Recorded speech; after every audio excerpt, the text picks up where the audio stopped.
misalnya kita lihat dataset GDP China ini, gross domestic product itu yang warna merah, itu pasti kita tidak bisa selesaikan dengan regresi linear. Ketemu dia satu naiknya seperti ini, satu yang garis lurus. Nah, untuk menggunakan model ini kita melakukan kita membuat non-linear. Jadi sebetulnya regresi itu macam-macam ya. Linear itu hanya contoh. Kita melakukan fit model. Kita mencoba mencari model yang cocok. Ini namanya regresi, ini model kuadratik, ini model kubik. Nah, kita dataset kita plot dulu dataset yang kita miliki. Dataset yang kita miliki itu cocoknya kemana? Linear regresi kah, kuadratik kah, atau kubik? Nah, dari sini baca saja. Ini langsung tutorialnya. Ini bagian tutorial ini hanya untuk menjelaskan berbagai macam model-model linear ya, yang dibangkitkan, yang seolah-olah ya.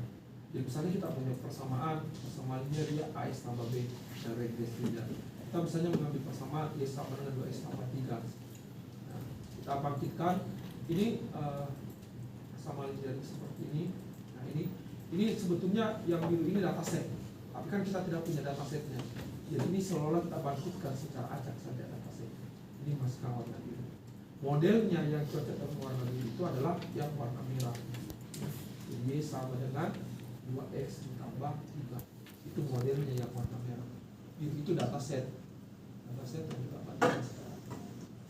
Nah, untuk non-linear berbagai macam persamaan seperti ini. Nah, misalnya berpangkat 3. Nah, kalau kita banding secara acak datasetnya yang warna biru seperti ini, nah kita dapatkan modelnya yang warna merah. Jadi modelnya itu sama dengan Y sama dengan X pangkat 3 ditambah 2X kuadrat ditambah 3X tambah 4 atau ya. Nah, kenapa datasetnya begitu? Karena kita random dengan nilai diperbesar 20 kali. Random 20, kemudian Y sama dengan Y ditambah Y random. Jadi ini hanya untuk membangkitkan dataset data dummy ya. Jadi bagian ini membangkitkan data dummy yang warna biru. Kita lihat warna biru, oh berarti modelnya adalah model ini. Nah, kalau misalnya kita punya dataset seperti ini, oh modelnya adalah kuadratik. Nah, kalau misalnya kita punya dataset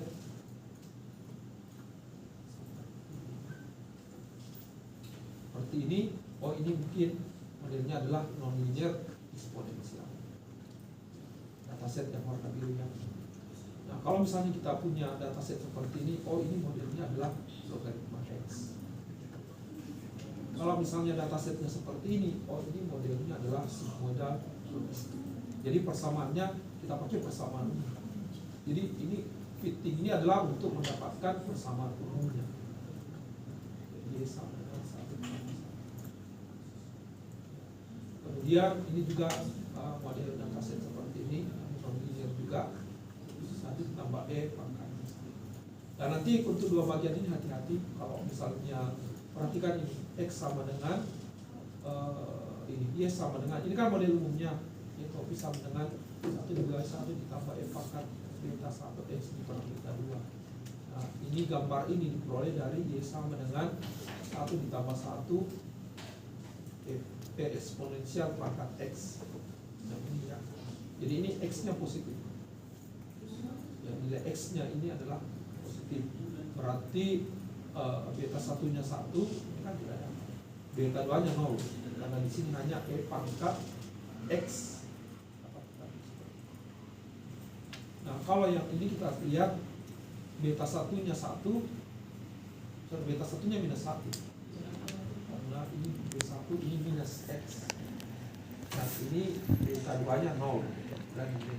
Jadi persamaan umumnya yang digambar di sini itu adalah Y sama dengan 1 dibagi 1 ditambah E pangkat minus X. Y sama dengan 1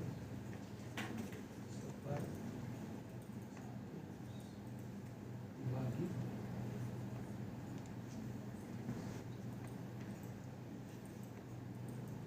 ditambah E pangkat minus X. 1 ditambah E pangkat minus X. Y sama dengan 1 dibagi 1 tambah N X minus X. Jadi kalau ditulis begitu seperti itu. Berarti kita bisa lihat bahwa nilai beta 1-nya adalah sama dengan minus 1, beta 2-nya sama dengan itu model grafiknya. Nah, kemudian datasetnya. Sekarang kita dataset secara GDP juga bisa di-download. Kita plot dia, itu modelnya seperti ini. Nah, ini year sama GDP.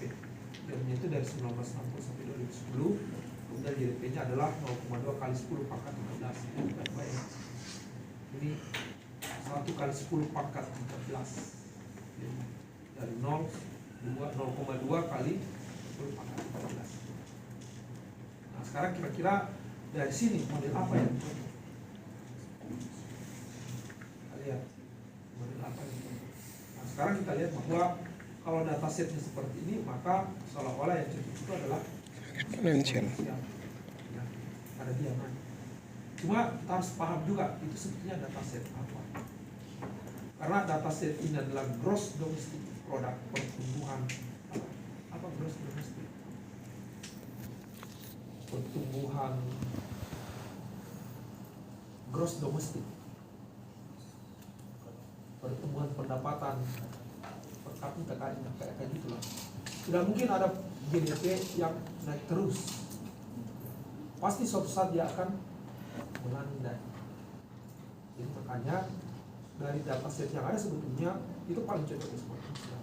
Tapi dari pengetahuan konsep kita bahwa yang namanya GDP tidak mungkin dia terus. Pasti suatu saat dia akan melandai. Maka model yang cocok itu adalah sigmoidal. Jadi kita memilih sigmoidal. Ya sudah, tinggal bangun sigmoidalnya. Berarti, nah karena sigmoidalnya adalah menghadap positif ini, maka kita ambil yang nilai beta 1-nya negatif. Jadi sama tadi, di sini kan tadi ada. Yang ini minus X. Jadi minus beta 1-nya negatif. Maka ketika kita membangun modelnya, kita pasang negatif. Ini model umumnya. Tapi di function kita buat menjadi ya model sama dengan 1/1 ditambah NP eksponen minus beta 1 ditambah X dikurang beta 2. Jangan 0-0kan dulu karena dataset itu, dari dataset itu nanti kita akan dapatkan nilai beta 1 dan beta 2-nya. Dari dataset itu nanti kita akan mendapatkan konstanta beta 1 dan beta 2. Dataset lah yang membangun model. Kemana? Ke konstanta beta 1 dan beta 2. Nah ini testing model, ini yang perlu dipahami. Ini nanti tidak perlu perhatikan ini, mana ini optional. Ini teka-teka saja untuk cek. Ini tebak-tebak saja. Bagaimana misalnya kalau beta 1-nya 0,1, beta 2-nya 1900. Kita dapatkan seperti ini. Ini terlalu jauh. Nah, sehingga X data kita hitungnya prediksi masuk ke model sigmoid beta 1 beta 2 dengan X data, kita hasilnya itu kita kali dengan 15 berapa ini 15 miliar. Ini pun masih jauh. Kenapa? Karena skalanya berbeda. Oke. Jadi kalau kalian lihat datasetnya itu adalah dari 0 sampai, bukan 0 sih, 10 pangkat 13. 0,2 kali 10 pangkat 13. 10 pangkat 13. Sementara nilainya ini dari 0 sampai 1. Jadi nilai function ini, nilai function ini 1 ditambah 1 dibagi 1 ditambah pangkat minus beta 1 ini nilainya ini hanya rentang 0 sampai 1. Baru itu mau dibandingkan dengan nilai rentang 0 sampai 10 pangkat 13. Pasti timpang. Jadi itu gunanya slide ini. Nanti slide ini tidak usah terlalu. Kenapa dikali ini? Ini hanya untuk mendekatkan. Nah, langkah yang dilakukan adalah normalisasi data. Jadi ini sangat penting. Karena skalanya berbeda, model dengan gridnya berbeda, maka data nilai realnya dataset itu kita harus normalisasi dari rentang 0 sampai 1.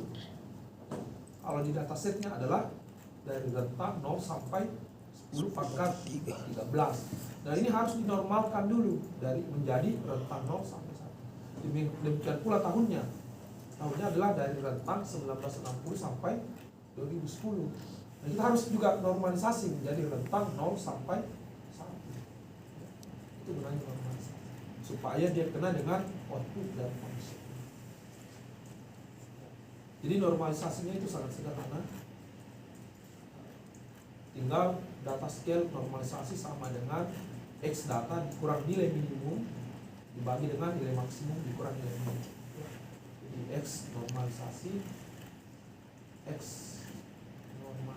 atau X data scale sama dengan X dikurang X min dibagi dengan X max kurang X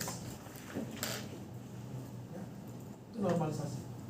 Jadi X normalisasi itu adalah nilai X nya dikurangi dengan nilai X minimum dibagi dengan X max dikurangi X min. Sama dengan ini, cuma ini ditulis dalam model Python. Jadi X data scale X data dikurang min X data dibagi dengan max X data dikurangi X data dapat X. Jadi dua-duanya dinormalkan, nilai tahun sama nilai GDP. Nah, barulah kita cari menggunakan library ini fit, kita dapat konstanta beta 1 dan beta 2. Jadi dari dataset itu, kalau yang tadi ini kan ditebak-tebak saja ya. Ini tebakan-tebakan, sama tadi tebakannya kali 16. Nah sekarang kita berdasarkan dataset, ini kita dapat berapa nilai konstanta. Oh ternyata beta 1 nya 18, beta 2 nya 0,8. Nah, coba kita plot, hitung Y prediksi. Y prediksi, panggil model sigmoid, kirim X data scale yang sudah di scale, kirim nilai konstantanya. .popt itu adalah beta 1 dan beta 2 sekaligus. Yang kita dapatkan grafik yang persis ini, karena skalanya sama.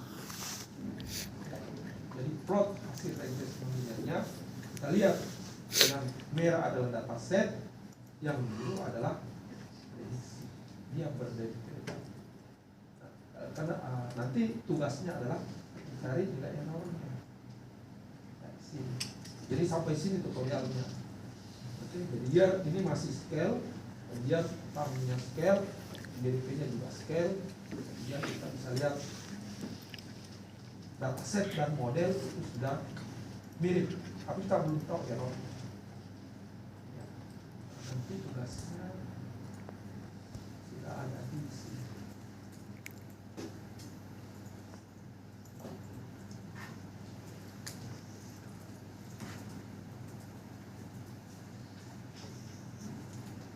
Tugas 2. Nah, pertama adalah tambahkan evaluasi model dengan menghitung nilai MAE, MSE, dan MSE. Dilakukan split test untuk menghitung berapa nilai min absolute error. Oke, yang pertama. Yang kedua adalah kembalikan ke bentuk asalnya. Karena kalau beginian Anda tampilkan ke bosnya, kan tidak ngerti. Kenapa ada tahun dari 0 sampai 1? Tidak masuk di akal kan? Kan kalau nanti ada pimpinan, coba buatkan saya analisis ini. Ini Pak, tahun berapa ini Pak? Dari tahun 0 sampai tahun 1. Nah sudah, nanti bisa pecat kejadian. Masa ada tahun dari 0 sampai 1? Setelah Anda analisis, kembalikan ke bentuk asalnya. Jadi itu tugas nomor 2. Tambahkan grafik hubungan stadion BP dengan nilai sebenarnya, tidak dinormalisasi. Seperti ini. Jadi kita lihat, ini sudah 19, ini sudah sampai 210. Ini nilai GDP-nya adalah sampai dengan 10 pangkat 13. Jadi grafiknya sudah beripit dengan skala. Kalau logiknya jalan, sangat gampang mengerjakan ini. Kalau logiknya Anda jalan, itu sangat gampang. Tapi kalau kalian mencari jawaban di internet, pasti berputar-putar baru dapat jawabannya. Tinggal ikuti tadi alurnya. Oh, ini ada proses normalisasi. Berarti kalau kembali, kembalikan dong. Berdasarkan acuan yang tadi. Tidak usah mencari-cari bagaimana mengembalikan. Kan tadi sudah ada dari ini kita normalisasi. Berarti kalau mengembalikan dari titik yang sama kita kembalikan, kan begitu. Ya kan? Tinggal diubah saja rumusnya. Nah, kemudian kita lanjutkan. Bagaimana setelah tahun 2010? Ini kan poinnya sebetulnya. Bagaimana kira-kira pertumbuhan GDP-nya setelah tahun 2010? Itu soal nomor 3. Tambahkan graf yang menunjukkan GDP untuk tahun 2015 sampai 2020. Jadi kita membuat dataset baru, bukan dataset sih, sorry. Kita membuat tahun baru dari 2016 ke 2020. Ya kan tinggal melanjutkan ini kan sebetulnya. Nah, kita dapat seperti ini dengan nilai normal tahun 2016 sampai 2020. Kemudian GDP-nya itu sekitar naik sampai dengan 1,02 kali 10 pangkat 13. Tapi pertumbuhannya tidak lagi ke atas. Dia sudah jelas soalnya? Jelas, Pak. Sudah, yang penting logiknya ya. Tidak sih, tidak terlalu. Jadi bagaimana caranya persoalan-persoalan sederhana seperti ini bisa selesai. Untuk menjawab soal ini tidak perlu cari di internet. Kalau Anda telusuri tadi logik dari membuat tutorialnya, Anda pasti bisa kembalikan ke bentuk asal. Kalau Anda tidak bisa kembalikan ke bentuk asal nanti dia gentayangan gimana. Oke, kemudian untuk tugas ini deadline-nya adalah hari Kamis. Rabu. Karena minggu depan kita kuliahnya Kamis. Sorry, karena saya keluar kota sampai